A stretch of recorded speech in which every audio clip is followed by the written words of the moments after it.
For a pretty long time, there had been controversial conversations that people were under surveillance without even noticing it. Everything that you do was being tracked. This whistleblower came to the public and exposed the surveillance programs that were being conducted, and that's how we all came to know about this.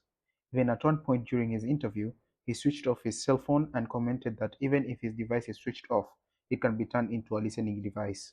This man is none other than Edward Snowden. Edward Snowden started out as a US Army in the year 2004, where he volunteered to serve in the Special Forces.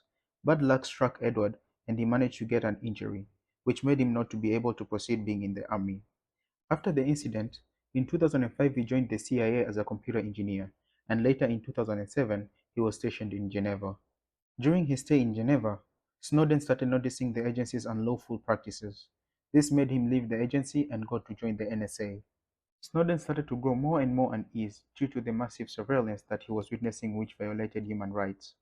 With a lot of concerns, he tried to raise this within the system, but unfortunately nothing was successful. This made him take a huge risk of gathering evidence exposing the unlawful and disproportionate surveillance activities.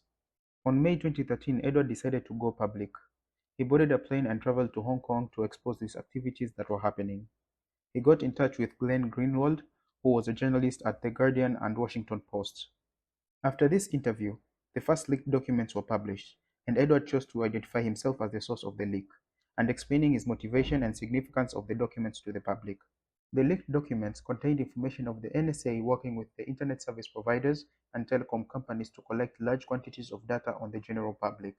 The files showed the scope of the vast surveillance being conducted by the NSA, which collects hundreds of millions of email addresses, hundreds of billions of cell phone location records, and trillions of domestic call records, most of which belong to ordinary people suspected of no wrongdoing.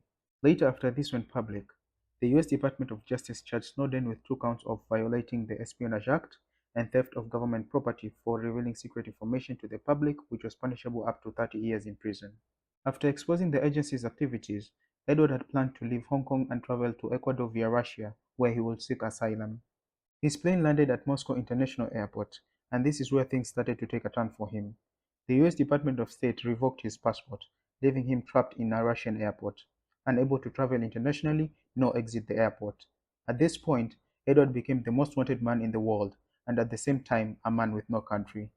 Later that day, Snowden was directed to a room where Russian intelligence agents offered to assist him in return for access to any secrets that he may have, but Snowden refused to disclose this.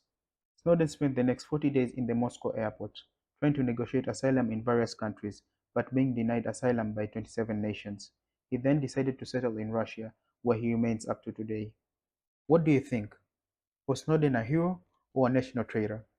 Thank you very much for listening to today's episode. My name is Karim Chata, and see you on the next one.